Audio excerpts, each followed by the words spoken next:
Hi, I'm Diana Giselle Yanez, host of Highly Sensitive Money.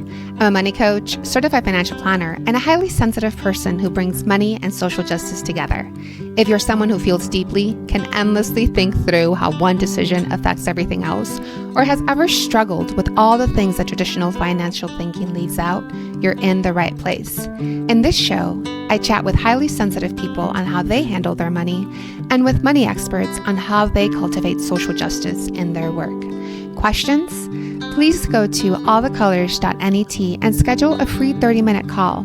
And I'm happy to share resources on investment management, money coaching, workshops, or anything else money and social justice related. Join us in this episode as we explore money and sensitivity while honoring that all of our well-being is interconnected.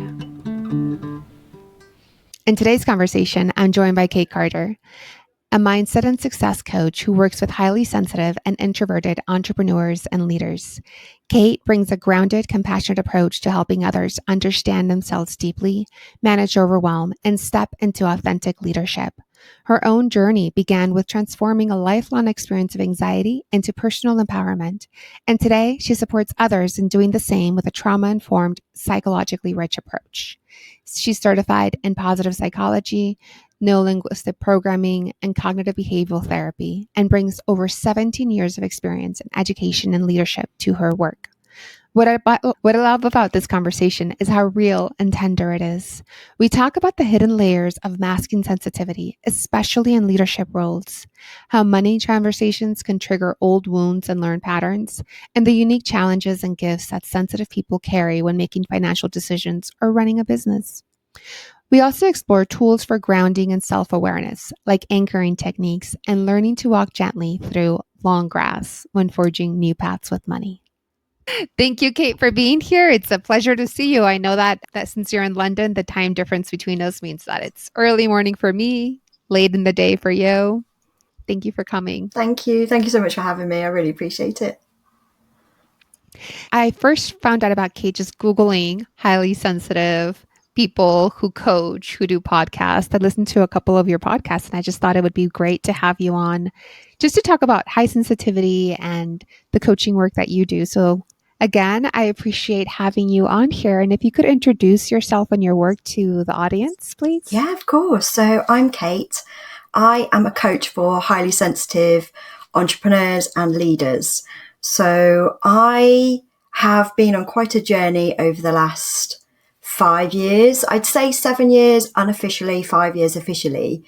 And I have come to the conclusion that I am a very deep working coach. So I work very much on all of the different levels from more of the mindset. So I started off supporting people with more anxiety, which I found came up a lot with highly sensitives, and working on the mindset behind that, and also body work, so somatic work.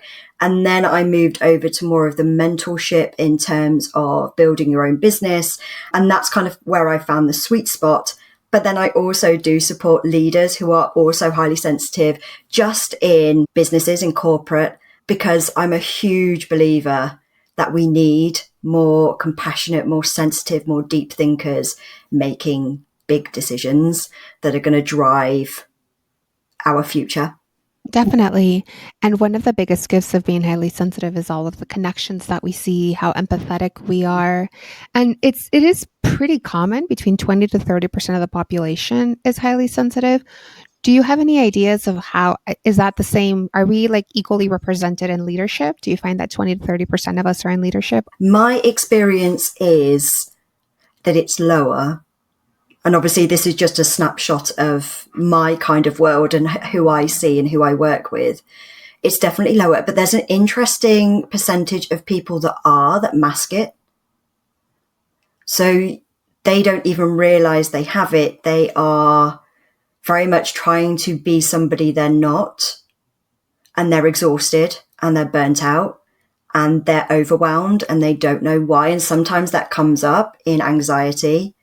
And then actually when we look at the layers, it's because they have been taught from a very young age that being themselves, being sensitive, being too compassionate, to all of the things was wrong. And therefore they've learned to mask it, learned to hide it, learned to kind of just push it down. I completely relate to that. I'm sure I shared with you during our initial call that the first time that someone asked me if I was highly sensitive, I was like, no, never. That sounds weak and feminine. Like, I mean, I'm not weak. Absolutely. And interestingly enough, it's my dad who is sensitive, not my mum. So just to add that in there as well, I think we see it as, like you said, wrongly so, we initially see it as a very feminine trait, something that only females or people who relate to being female can actually have. And it's just not the case at all. It can be anybody. And my son is also, I've got a son and a daughter, and it's my son who's highly sensitive, not my daughter. I remember when I was reading one of Dr. Elaine Aron's books, who is the person who like really initiated this revolution around high sensitivity, she talked about how back in the day there was this idea of like the priestly advisor who was more thinking about the big picture, and then maybe the warrior king who was going out there and like conquering things. And both of these are very like male archetypes. But when I wonder, like, what are your initial thoughts on this view of like the highly sensitive leaders as being maybe the priestly advisor? I think, yes, I think, and what you were saying there is really interesting, that it is quite, when you hear that language, it feels quite masculine. And I kind of like the idea of having more of a kind of fair representation of it being not one or the other, but kind of both. Yeah, and I do think that, just going back to what you were saying there, that we really do need to kind of embrace this. You were talking there about kind of the warrior that goes out and does the work. And I think it's kind of, for me personally, in my experience, is a bit of a mixture of both. It's like the person, yeah, you've got that kind of the overarching leader, but you've also got the integral part of doing the work as well, and going out there and doing the work. Does that make sense? With the highly sensitives that I work with anyway, it's very much the thinking behind it, but also there is very much some going out there and doing the stuff as well. Does that answer the question? It does. And I think it brings it to the point of, as highly sensitives, I remember hearing that we have an easier time relating to both our culture and the other culture, right? So if you're gendered as a woman, female, you will also have an easy time relating to people who are gendered male. If you live in an individualistic culture, you'll have an easy time understanding a collectivist culture. And this was research that they've done, I mean, across genders, across cultures, across all kinds of different types. We're highly sensitive. So we kind of see both sides, which is why I hear myself like, here's one view point of it. And you're like, well, there's also this other one. And it's just, it's beautiful. And I also know that sometimes when I see that other people are not thinking things through as thoroughly, maybe they make decisions a little more quickly. So I would love to hear if there's a specific example you want to share around leadership coaching, or maybe one or two places where you often see highly sensitive leaders, highly sensitive entrepreneurs, maybe trip over their own gifts. Yes. Oh my goodness, in so many different ways. And also going back to what you were saying there, that has just clicked into place for me as well. Just a realization for me that that's why I've always loved languages, because I always have been drawn, and I'm not a gifted linguist. I had to work really, really hard to learn. I've learned French and Spanish. Did a little bit of German, wasn't great at German. But one of the reasons I really love languages is because I love learning about different cultures. Like, there is a draw to me. I'm like, I love learning about something that's completely different to me. You know, some people are very scared of things that aren't like them. And I'm like, no, show me all of that. That's what I love.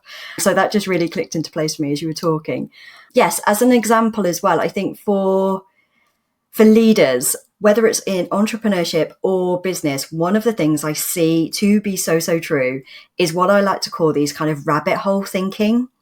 So it's a bit like overthinking, but to the degree that, because we like to think so much on, well, it could be this and it also could be this, but remember this point here and this point here, it gets to the stage where we're like, I can't actually remember my point, or I can't remember, I'm kind of lost in my own thinking, and I don't know what the actual main message or the thing that I wanted to bring out here, because there are so many parts to this, and I want to make sure that I do it justice and bring all of those parts together.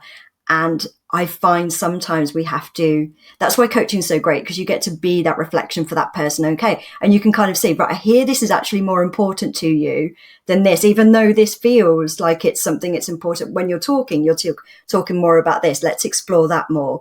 So I find that really supportive. But yes, that kind of rabbit hole thinking, does that make sense? It makes a lot of sense. And I see it in myself. I'm when I'm in work committees or in group decision making, I start to bring up all sides of the conversation. And at this point, my coworkers, my colleagues, they're kind of like used to it. But I feel like, am I being childish that I can't Mm. just go for it with the one first decision? But I really want to think it through. I want to see, like, what is this going to look like when we play it all the way out? And I can feel very sheepish about the fact that other people are like, who cares? So we'll just figure it out. And I'm like, well, but once you're in there, it's harder to make decisions than if you're at the beginning and you're looking forward. I definitely relate to this rabbit hole thinking. And you said that coaching is one of the ways that people can get through it. What are other techniques that someone can do if they're on the spot and they're like, and they find themselves kind of spiraling? Oh, yeah, this is a really good, and I don't know whether I'm going to give two things, something that you can work on as a foundational piece, first of all, because I think that will support people long term. And that is learning about themselves so much more on a deeper level than they currently do. And obviously, this is a long term journey. It never finishes. It's always evolving. So thinking that there's going to be an end point just isn't the case here. But I think when we are so much more aware of ourselves and our values and our priorities, then that becomes a lens that we can see things through. So whenever we're feeling drawn, and this is another thing I feel with highly sensitives as well, is we get so easily drawn into other people's way of thinking because we are so empathetic. So we can see where they're going. You're like, oh, okay, that makes sense. And then you kind of go down with them and you're like, whoa, where am I? Where do I finish and where do they start? Like, where is that line? And in a very subconscious way, it can happen without obviously you even realizing it's taken place.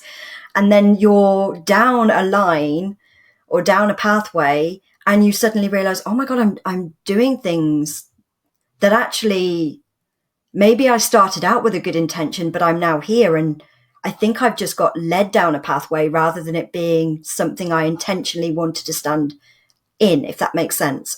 So this work about understanding yourself better, knowing your values, knowing what your priorities are, and then, like I said, using that as a lens to see things through. Because then the question on the spot that you can ask yourself is, if I say yes to this, what am I going to have to say no to? And I find this really, really powerful, especially if we think about boundary setting, which again is very difficult for highly sensitives. If we think about people pleasing, which again comes up with highly sensitives all the time. If we think about it in this way, it becomes a really, really empowering way of standing in what is important for us and what's true for us. So we don't get led down those pathways of what other people want rather than what we want. And it's just a lovely way to see things through. So to give an example, so my children, I'm really sorry if you can hear my daughter coughing in the background. She's struggling a bit at the moment.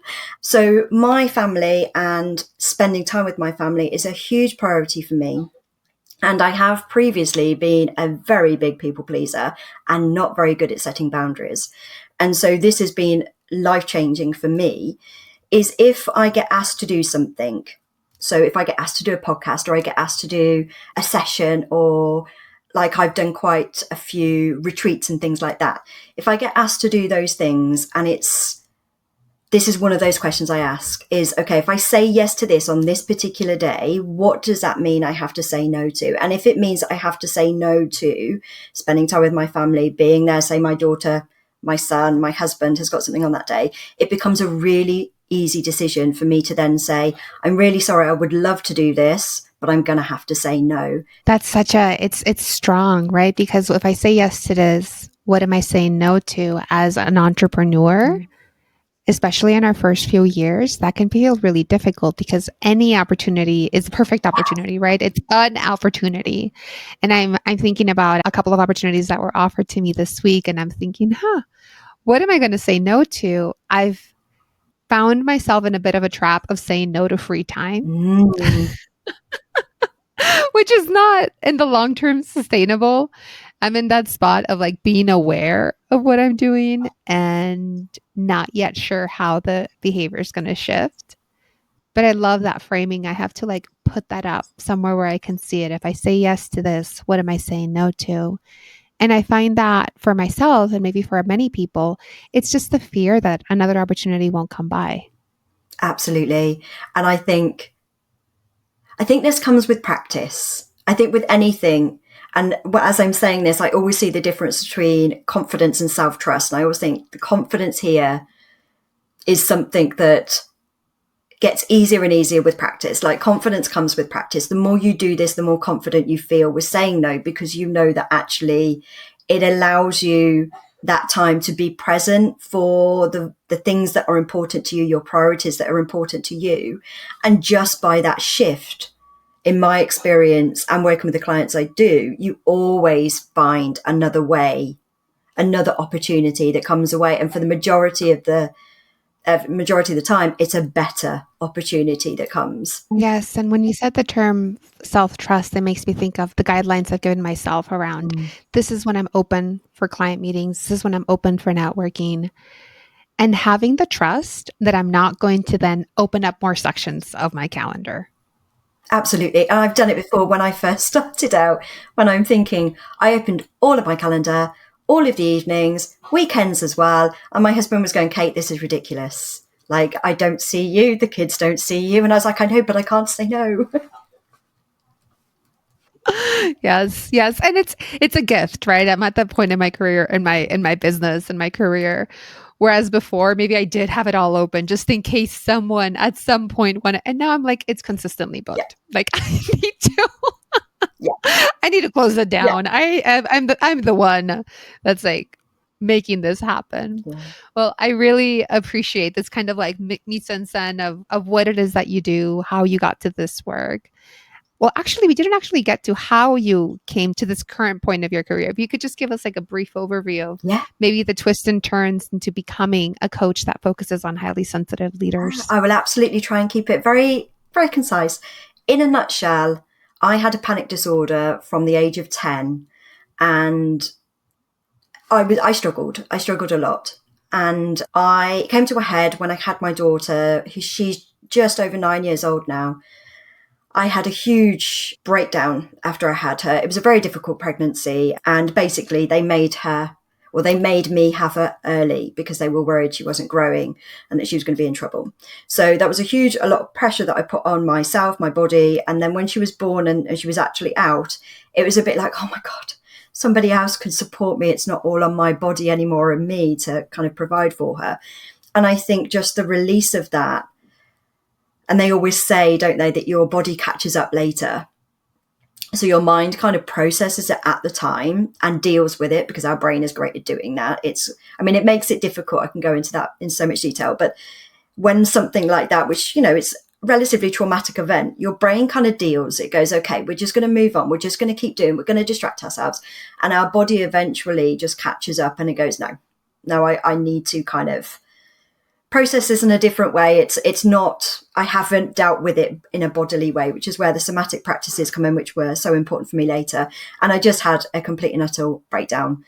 Physically, I was shaking, dizzy, couldn't see properly, like really bodily symptoms. Mentally wasn't in a great place. And I just decided I've got to do something here. I can't live like this. And I don't want to have that as a lasting memory for my children either. So I'd already had traditional counselling and traditional therapy, and even though I found it useful to talk about things, I needed something more. And that's when coaching and NLP actually came at the right time for me. And I loved learning about what my brain was doing. And I loved learning about how that actually affected the body and how the two actually are working together. Yeah, and I wanted to interrupt because you said NLP. Is that neuro linguistic programming? It is, yeah. Yeah. That came at the right time. it was more than just talking about it, because actually understanding what was going on in my brain. And it was such a good realization to realize that I wasn't trapped, that it wasn't an external situation that was put on me that I was completely powerless in. Because I think unintentionally up until that point, I was very much in victim mode, like things were happening to me and there was nothing I could do about it. This was just the way I was. This was just what was given to me and I just had to deal with it. And realizing that and having that coaching and thinking, oh my God, actually, I have the power here to turn this around and to do something about this. And that was the huge realization. I haven't had a panic attack in 7 years now. And yeah, it changed everything for me. So I trained in NLP. I then trained in coaching. I also did CBT and positive psychology because I just got into it and loved it.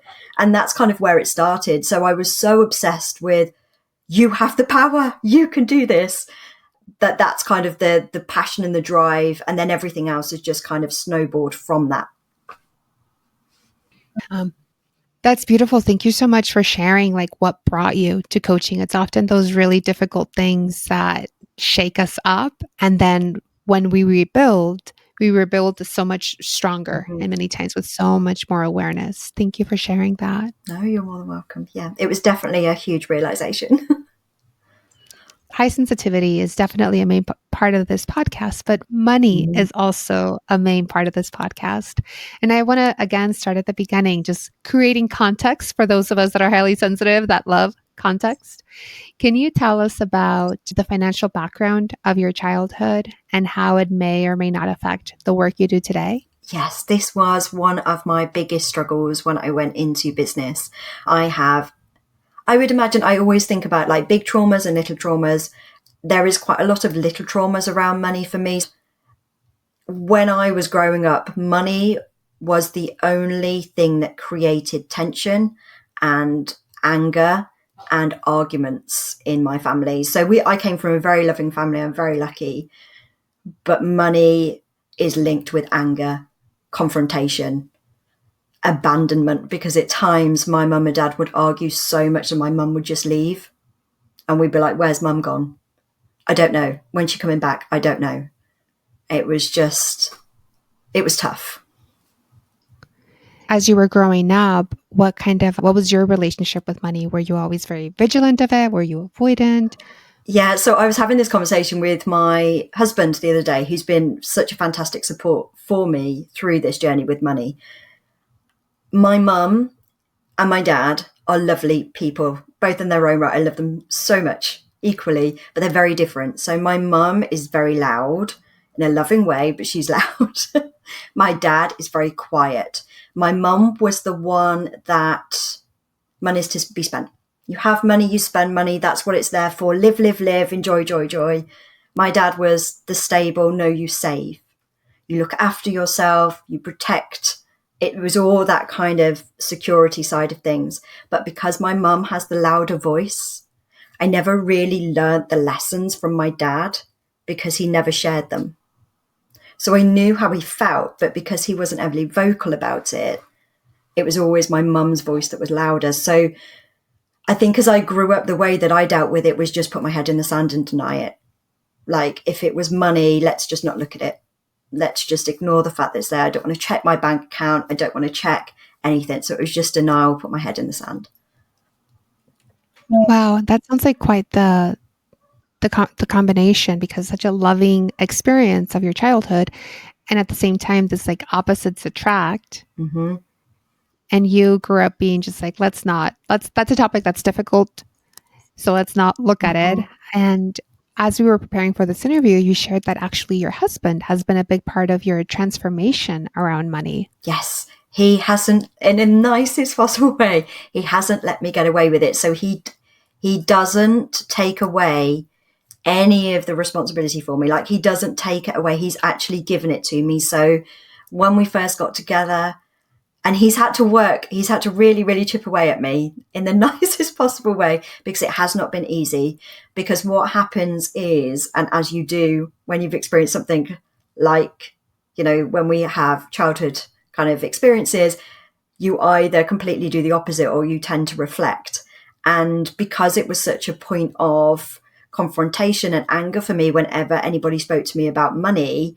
I would get so defensive and it would always end in tears. I would always cry, always. And it wasn't something I could control. I could feel it in my voice thinking, Kate, you just want to say this calmly. And I could feel, when you're crying and you choke your words. And I was like, I physically can't get out what I want to say. And so he started off by sort of saying, right, let's get you some spreadsheets. Let's get you sorted here. And as we've grown, we've been together, it'll be 25 years this year we've been together. It really has been, his level of patience is amazing, but it really has been let me help you, but also let me empower you to do it yourself. Like, I don't want you to ever rely on me to do all the work, is very much his thinking. So he has supported me, and I do have my own spreadsheets now.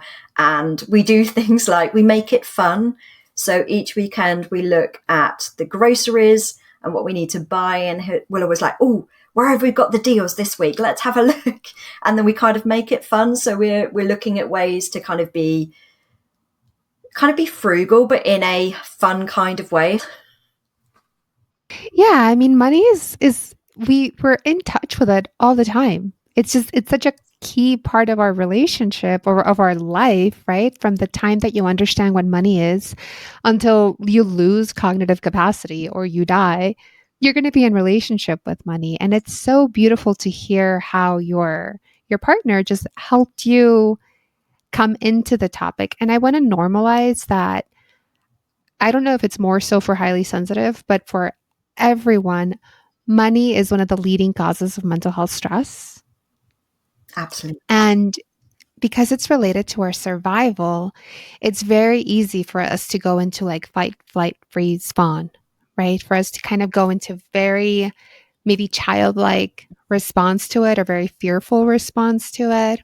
And when we're in that place of like nervous system activation, it's hard for our cognitive cortex to come on, for us to make logical decisions. It's hard for us to be creative in what's going forward. So what a gift that you didn't, that your husband, but also you, like, I also want you to take credit for the fact that you didn't repeat the cycle that you saw as a child. Yeah. And I would offer there, just for some extra detail as well, it was a long journey. Like, he has been incredibly patient because it wasn't easy to start off with.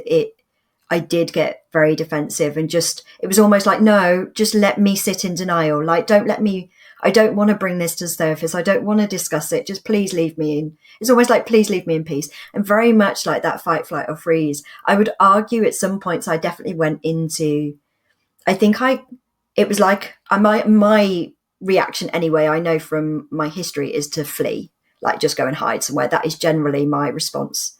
And I think looking back, most of it started that way. And then I'd go into fawn. So I would flee, flee, flee. He wouldn't leave it alone. I'd be like, fine, what do you want me to do? I'll do whatever you want. Like, okay.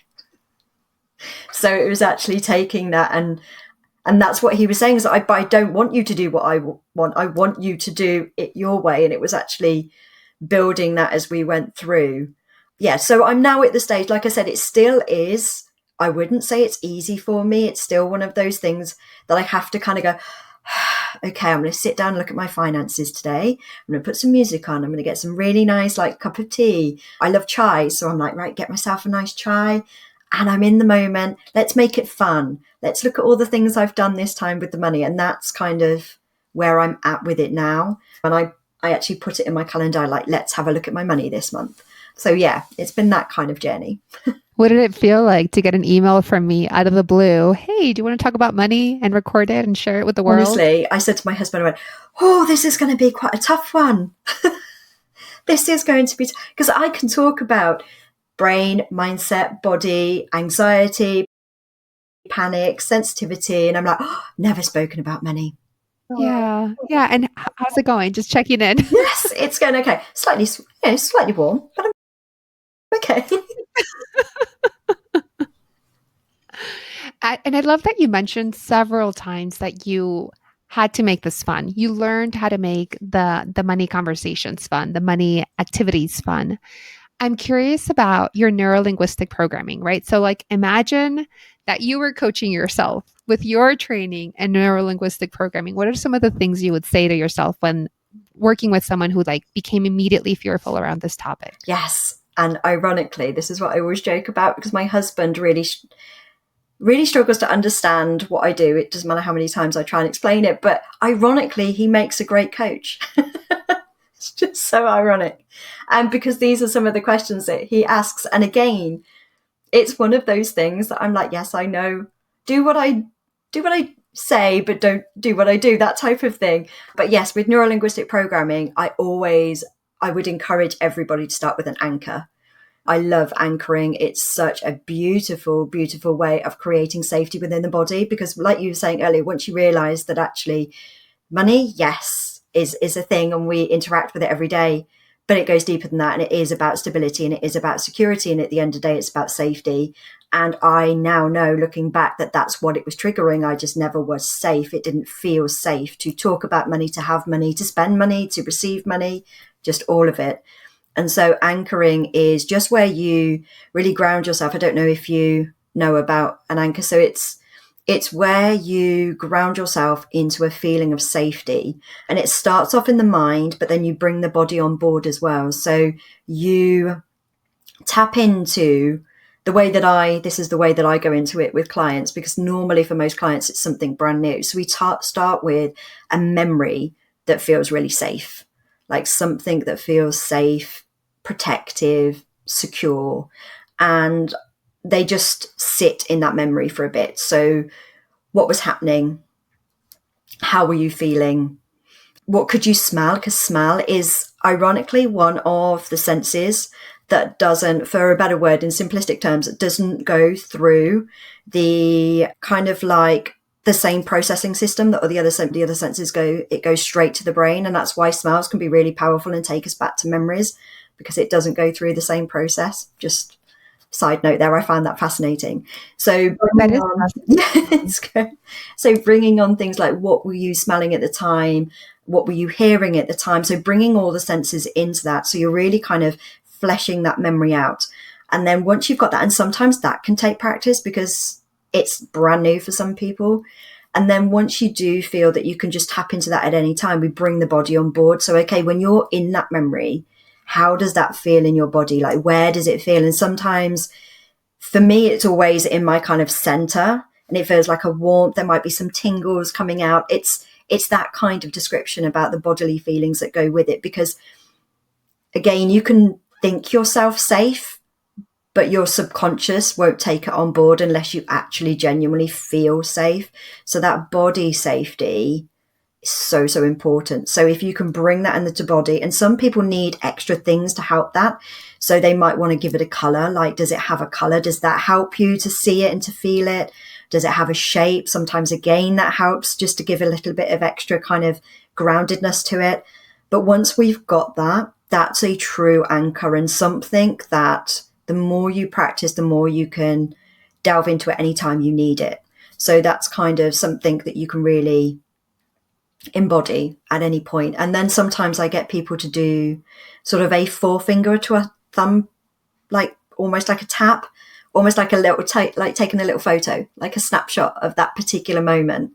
And then again, the more you connect that anchoring feeling with that movement, you can actually start to do that movement at any point. So you could be sat at work, and just thinking, oh my God, I'm getting really overwhelmed here. This is feeling quite scary. And then you can just start to, underneath the table, go forefinger to thumb and go, okay. And it sort of starts to, because obviously your brain is fantastic and it does take on new things. Neuroplasticity is a real thing. And so the more you do that, the more you create that habit, the more that will immediately send you to that place and create that anchor. So I always think that's a great starting place before we even talk about the language around money and what we're making that mean, etc. And that anchor, would you use that anchor in all topics, or would you have like a money specific anchor? I generally use it with all clients to start off with, whatever their topic they're going to bring up, because all of our sessions go quite deep, because highly sensitives, we do like our depth. So I always have that just in case we talk about something that is quite vulnerable for them or difficult for them.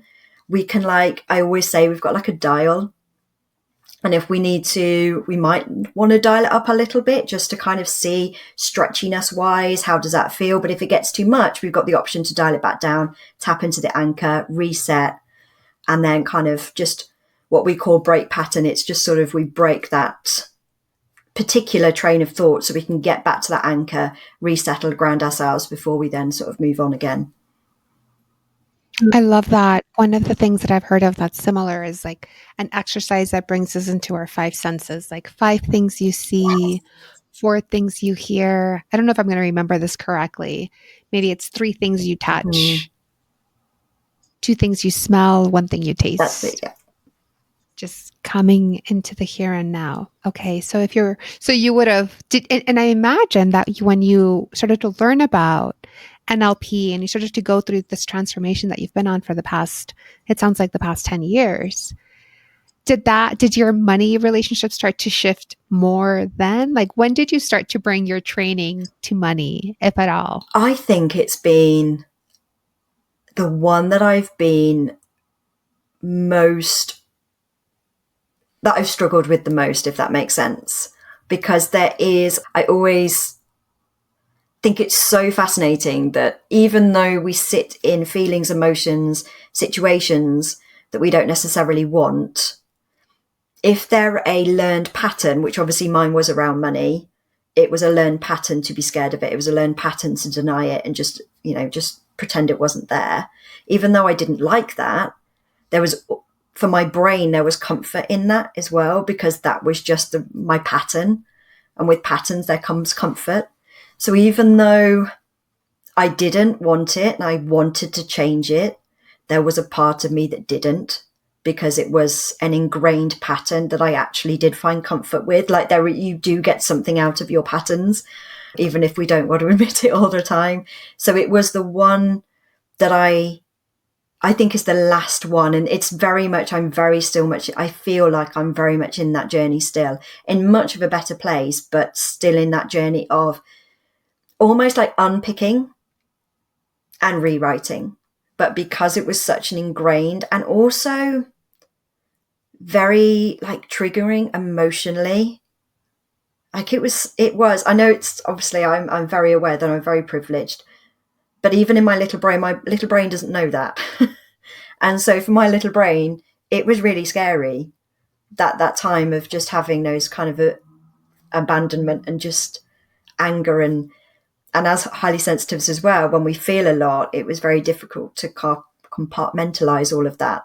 And so I feel like I am very much still in the process of unpicking and rewiring, and it's a slow process. Does that make sense? Yeah, I really, really relate to that. There's other areas of my life where, like, my childhood was very difficult in this one particular area. And I know cognitively all of the reasons why things can be different, but I really relate to that idea of like something that's familiar, whether it serves us or not, it's familiar. Absolutely. And it's a groove that's like really deeply ingrained, and having compassion as I shift it. Oh my God. I just I just wanted God. Absolutely. And it is like, another analogy, if it helps here, is, your brain, if you can imagine like a field full of long grass, your brain is used to walking those pathways where you've trodden down the grass so much that it's no longer long, like it's flat grass. And it's easier to walk those pathways because you can see ahead of you, you know what's expected, you know what's coming. And if somebody said to you, you've got to make a new pathway, you've got to walk through the long grass, but I don't know what's in there. There could be snakes, there could be insects, there could be things I can't see.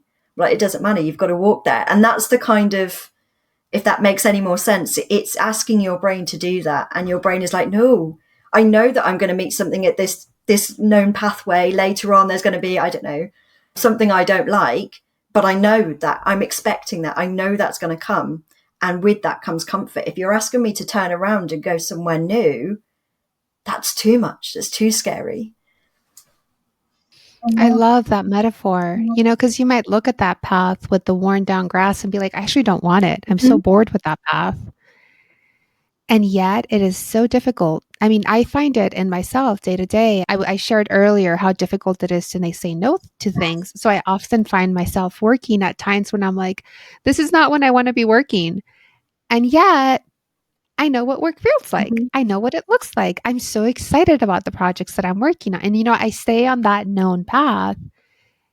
Yeah, yeah. So I love the thought that like, okay, when we're feeling overwhelmed, we come back to the anchor and keep walking us through like neurolinguistic programming. Like, what would be next? Would I start to say a mantra? Would I like I see the grass, right? And now I want to go on different grass. What do I do? So it's about creating safety in the unknown. Basically, you're creating safety with something that you don't know yet. And I love language. I'm obsessed with language anyway, from a linguistic point of view, in terms of learning languages, but in terms of the power of words and what we give them, like the meaning that we give them. And so it is starting to unpick that, and it's starting to look at what you make that mean when you are saying you, especially with money, like you can't, or it won't, or I never. So we call them cognitive distortions when we're looking at language that really isn't supportive. So we've got kind of the all or nothing thinking. Like it's always going to be this way. It's never going to be this way. And my job as a coach is picking that out and going, do you know that you're always saying I'm always going to be this way or it's never going to change? Isn't that interesting? What does that mean? How does that show up for you? What does that look like in your behaviors and your actions? How is that actually supporting you? And most of the time it's not. And then we look at that and we go, okay, so how can we change the language around that? And this is where some of kind of Carol Dweck's work comes in about mindset and fixed mindset and growth mindset. And it's very much about I find the small steps have the biggest impact. And this is one of my biggest kind of passions, I suppose, or biggest drives, I think, in the world is you hear so much about big leaps and just do it and just jump and it'll be fine and all of this thing. And wonderful if you can do it. But I think for the majority of people, and I definitely think for highly sensitives, we outlast most people who create change. Does that make sense? And the reason we do that is because if we make more small steps, we kind of fool our subconscious into thinking that we're not changing.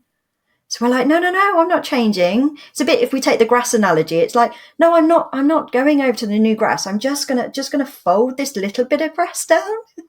Like I'm not walking the full way. Not yet. We'll just do a little bit of the grass. Oh, well, look, I'll just do a little bit more. And it's your brain's gone, okay, this is safe. Yeah, because we're just doing something little. Oh, okay, we can work with this.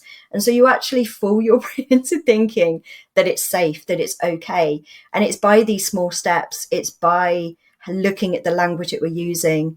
And it's by just putting that tiny, tiny step in front of the tiny, tiny step next. And then you look back and you think, oh my God, I've made a new pathway. Look at that. I didn't even realize I was doing it and I've done it. I love that. I love that. It's like I can just imagine this field of grass and I'm thinking, I'm going to go completely the opposite way with the other long grass. And here you're like, well, actually, what if I just make my path wider? Mm-hmm. If I just kind of walk around on the known path, but I walk and it's not, like next thing you know, there's more and more options. I really, really appreciate that. And there was something else you said about how incremental change Mm-hmm. actually will last longer because we're actually integrating that change. And you also said that fools our brain, that like that it can be difficult to actually here's an example that I want to bring in and it connects to what you said, but I don't exactly remember how. Uh, Again, thinking back to Elaine Aron's work, she talks about how high sensitivity is in many, many different species. And one of the ways that they started to track it is that when they're like counting deer out in the field, that deer like they'll touch something, a sensor that'll let them know, that'll let the researchers know how many deer are out there. They also do this for different types of fish, but that they always have to add 20% to the number that the sensor touched because the highly sensitive deer, the highly sensitive fish are like, I don't know what that is. I'm not going to touch it. And in her work, Dr. Elaine Aron says that that researchers often say like these fearful deer, these fearful fish. And in her mind, she's like, actually, these like thoughtful Mm-hmm. deer. And like, why would you touch something you don't know? You don't know what it Yeah, is. absolutely. Yeah, I think it is. And this is where I think the highly sensitive is so different because, and especially I'm thinking about entrepreneurship. I know when I first started, I was a full-time teacher trying to build a business on the side, and I just kept getting told, just leave your job. And I was like, whoa, there. No. And just to give a real concrete example, what I've done over the last 5, 6, 7 years is I've just taken my teaching down and down and down and created safety around every part of that. So built up the stability in my business while reducing my hours in teaching. And that has really supported me. So I don't know if that helps with a really concrete example of what you were talking about there is highly sensitives will go deep. We will overthink. And with that comes an extra need for safety and an extra need for protection when we are creating change, because we will look at all, like you said at the very start, we will look at all possibilities and we will find problems with everything. And so it's that constant reassurance, it's that constant need for safety. And we probably need it more so than others because of the depth that we think in. And so, yeah, just to give that as a real concrete example of how it looks like in practice.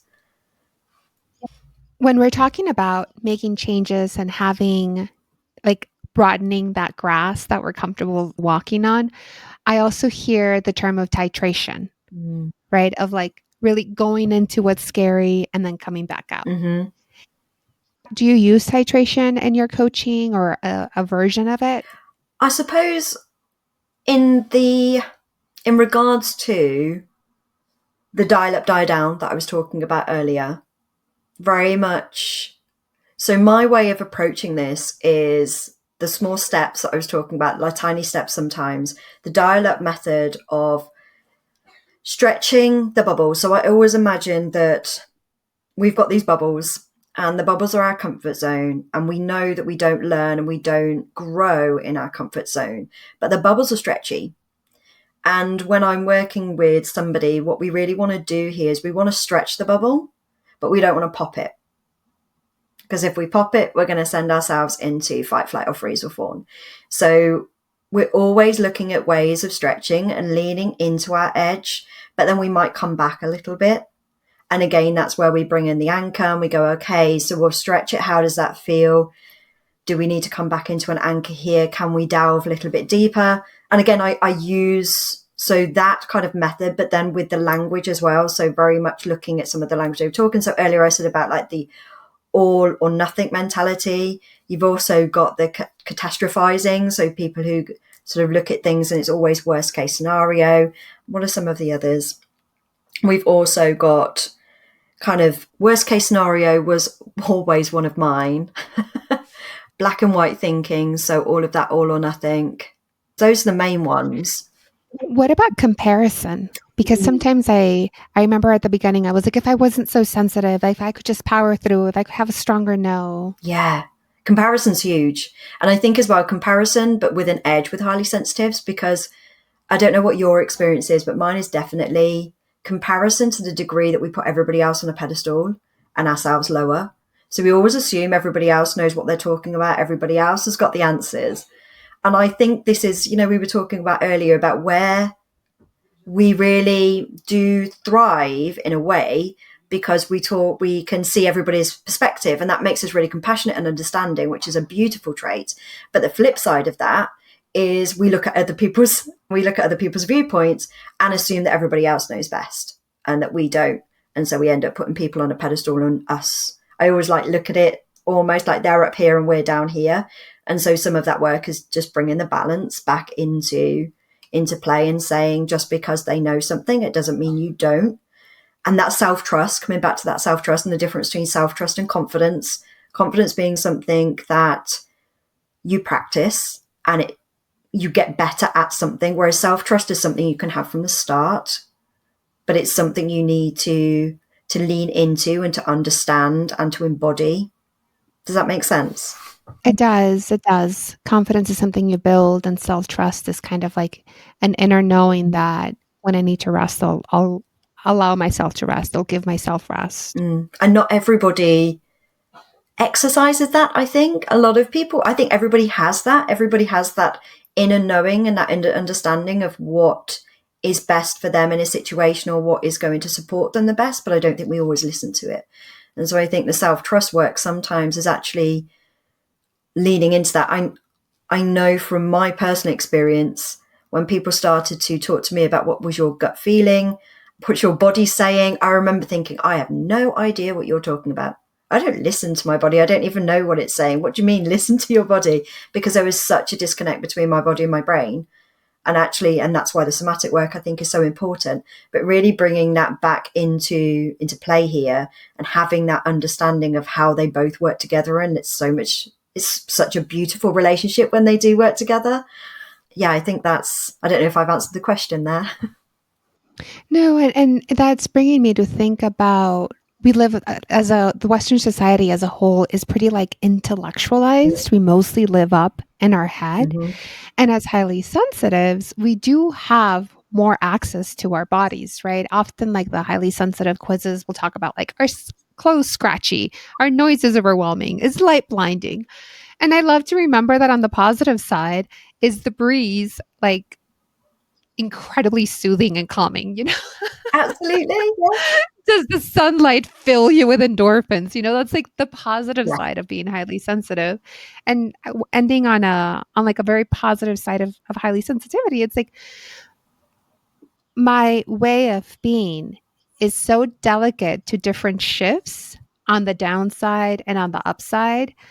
And if I can have that self trust of like moving towards an upward spiral of like slowly adding skill sets, slowly expanding the grass, and also trusting myself that I won't put myself in a situation that's dangerous. Mm-hmm. And Because I know. I was going to say it's all kind of muscles that you need to kind of work and feel into, I think. And like you were saying there, there's so many benefits to being highly sensitive. And I know that I'm laughing because I have a niece who is very similar to me, weirdly enough, even though she's not my daughter. And my mum will say, "Oh my God, Kate, she's just like you. Like she walks over the grass and doesn't step on the flowers." Or she'll look at a tree and say, "Isn't it beautiful?" And I'm like, "But that's what I love views." Like I will just go, "Oh," and it will soothe something in my soul. Like, "Oh, isn't it gorgeous? Aren't I so lucky that I get to see this?" And I feel so bad for anybody that doesn't get to experience that. That's so true.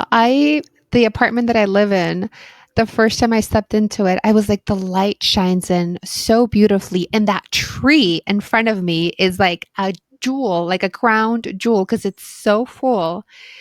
And I feel such delight that, like, when I'm overwhelmed, I can look up and there is this beautiful tree in front of me. And at the same time, I really feel what you're saying, like how sad that someone else might be like, it's a tree. Yes, I'm like, it's a jewel. It's beautiful. absolutely. To the degree that sometimes, tears in my eyes. I'm like, I'm so honored that I get to experience this. And just on the flip side of that, I remember when I was growing up and some medical people tried to tell me I was depressed. And I was like, I'm not depressed. I love the world. I love life. Like there is so much joy in, if anything, I don't want it to end. I don't want it to go away. That's where the fear and the panic came in. I was in awe of the world around me and the beauty that I saw in it. And yeah, so just having that, I think, sort of crossed wires that some people can see something in highly sensitives and think it's one thing. And actually, deep down that it's actually not that at all and it's something else. Yeah, definitely. Well, it's been such a pleasure to have this conversation with you. Thank you for sharing your money story, like the edge of where you're learning at, for sharing tools with listeners. As you wrap up, is there anything else that you want to add? No, just thank you so much for having me. And I think as a rounding up kind of message, just don't doubt yourself as a highly sensitive. You have so much to give and so much thought and so much care. And we really do need more of that in this world. Thank you. Thank you. And I'll include in the show notes your website. Are there any offers that you want to share? I do have a very special offer that I only have a couple of slots open. It is my way of giving back because I wish that I'd had this support. And I do a very special 1 month of free coaching. Now, there is an application process because obviously I can only open it up to 1 or 2 depending on my particular kind of priorities that month. But yes, I do have that, and that you get exactly the same as what you would do from my pay, what I would give my pay clients. But yes, it is 1 month of free coaching because I just want to give back and do something to support highly sensitives in the world. Thank you. Thank you. I'll definitely link that up. Well, thank you, Kate, for joining us today. And I hope you have a great Thank weekend now you. that you're Friday. Bye bye. Bye. It was wonderful to have Kate Carter on the show, and I'm so grateful for the depth and gentleness she brought to our conversation. I'm incredibly grateful also for her own vulnerability and sharing her struggles with money and how she's moved through them with her own focus and also with the support of her loving husband. You can learn more about Kate over at katecarter.co.uk. I highly recommend reaching out to her for an intro call. Thank you for joining me on Highly Sensitive Money. I'm Diana Giselle Yanez, and I hope this episode helped you see how money and sensitivity can work together while honoring our interconnected well-being. We have the power to create a system where everyone's needs are met because nature is abundant. If you found value in today's conversation, please take a moment to leave a review and share this episode with someone who could benefit. Your support helps this message reach more people navigating their own financial journeys. A thank you goes to Mike Schul for the music and Juan Antonio Nunez for producing. For more resources on bringing money and social justice together, sign up for my monthly newsletter over at allthecolors.net. I also invite you to schedule a free 30-minute call where we can talk about money coaching, investment management, and all things money and social justice. Until next time, remember that your sensitivity and deep thinking is your superpower.